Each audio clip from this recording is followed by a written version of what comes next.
And I wasn't sure how these guys were going to react, but I think we ended up with 8 finishes tonight as well. So it's, you know, it's good when certain fighters come out and they set the bar, and then these guys step up and, you know, do exactly the same thing. So overall, I was happy with the night. You know, there was a few upsets, but great night overall.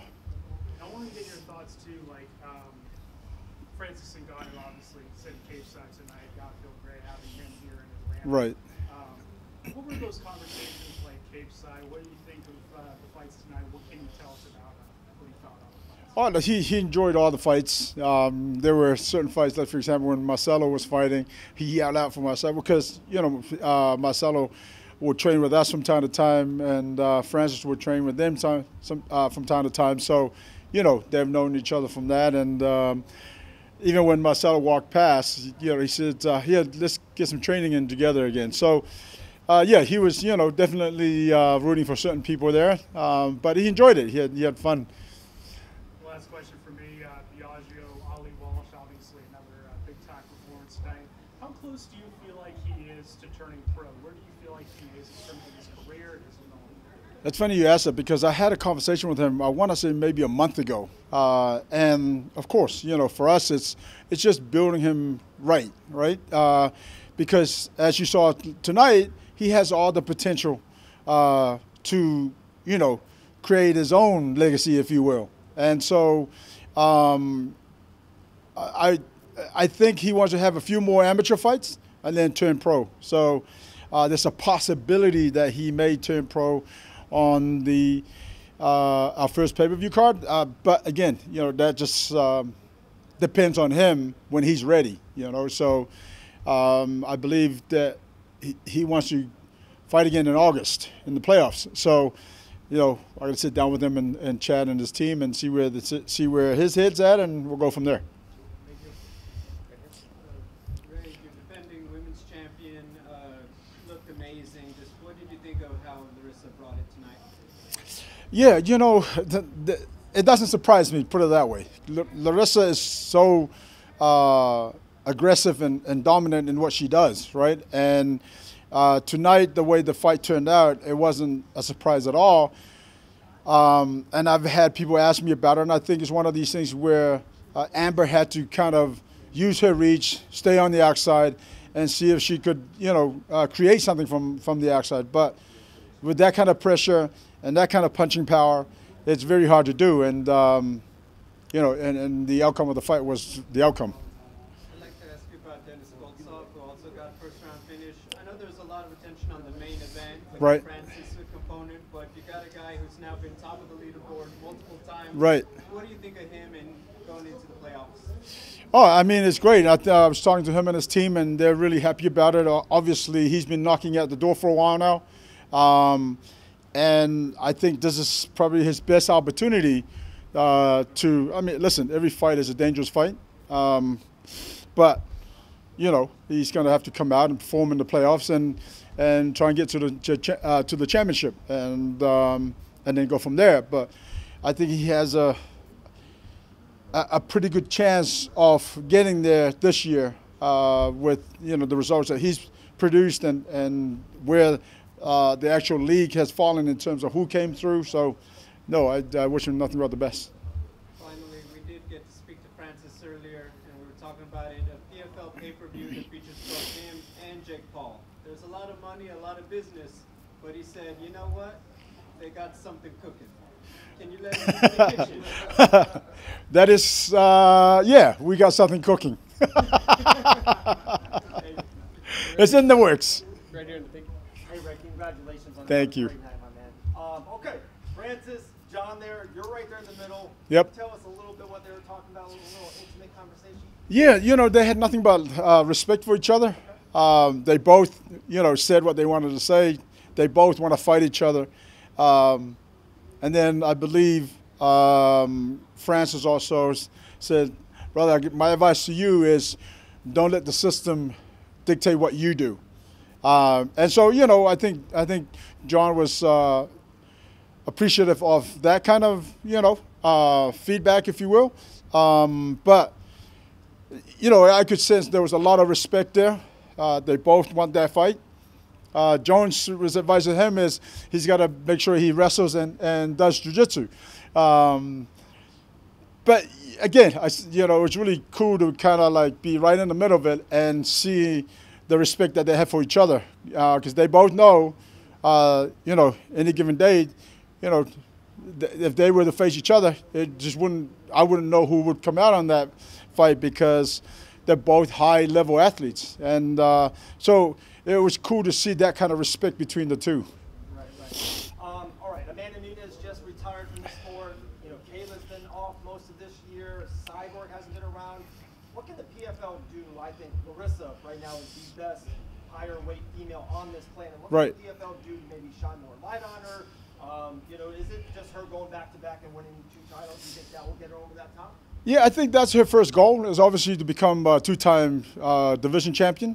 And of course, there's rumors of certain people becoming free agents in that women's 145 division.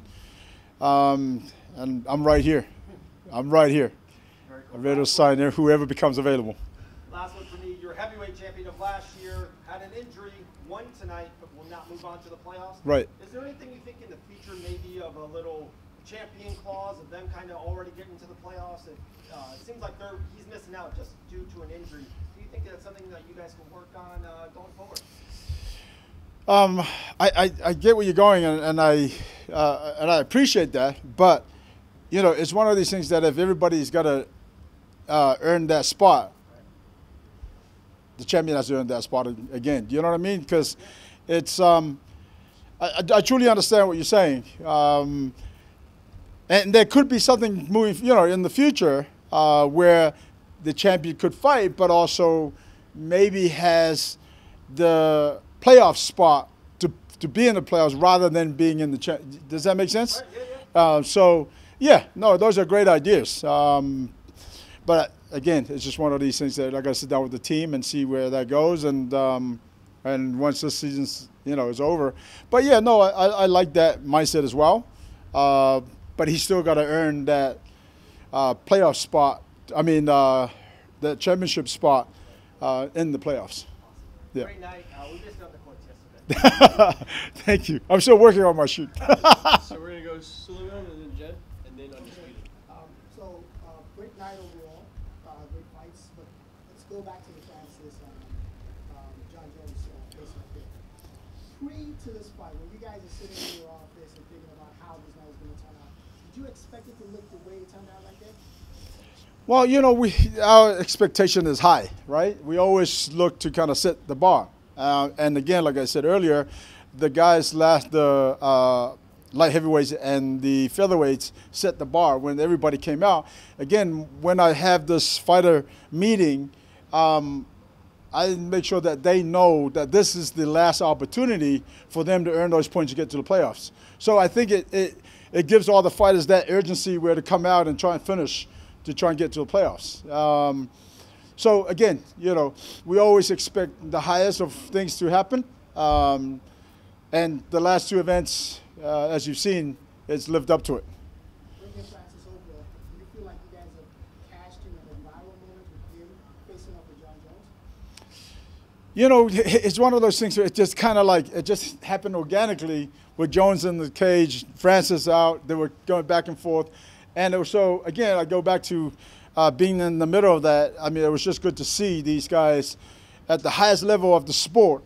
And even though that there's, I don't want to say it's beef, but there's been words going back and forth between the two. But it was good to see that kind of respect that they had for each other. And so that's what every high-level athlete, or any athlete for that matter, should have, is it's the love for their passion, but at the same time, that respect that they continue to, show the world, if you will. How often do you bring out Francis again to any of the other upcoming fights? Whenever he feels like coming to the show. I know that he's got a few other things next, this coming weeks, so he might not be here next week. But yeah, whenever he feels like he wants to come to the show, he's more than welcome. Last one from me, PFL Africa, when is that potential? When is that potentially going to happen? So those are in talks right now. Obviously, we're targeting that for 2024. There's also a few other things in the works as well. But, you know, that's been talked about, and 2024, I believe, will kick off. Do you have a location, a city, country? Right now, no. I don't have, you know, a location. I would assume that Francis probably want to kick it off in his hometown in Cameroon. And so, yeah, we'll see. It just, you know, it depends on all the economics and things like that, and we'll go from there. Hey, Ray. So back to your heavyweight champion, Delia. Is he going to have that alternate spot? And kind of as corollary to that, there's been a lot of talk about the super fight league coming up. As a former champion, do you think that maybe that solves the problem we were talking previously, and you can just jump into that instead of coming back into the tournament? Well, I don't think it's a problem. You know, it's a suggestion. That being said, the super fight pay-per-view. I don't even want to say it's the league super fights, if you will. You know, that depends on who becomes, you know, if he wanted to sit into that, you know, that's, it takes, we would have to sit down and talk and go from there. But any of our champions could, you know, could easily fight in that. Another big piece of news, or at least speculation this week, Bellator CEO Scott Coker mentioned the promotion in talks, that maybe PFL has had some talks about acquiring them. Do you have any comment, statement about that? All I can say about that is yes, we are in talks, and you know, in due time that will be finalized. But yeah, at the moment we're still, you know, having conversations. And last one for me. Last year you were here. We talked about opening up other weight classes. You said maybe bantamweight was in the works. Is that something we can look forward to for next year, or where are we?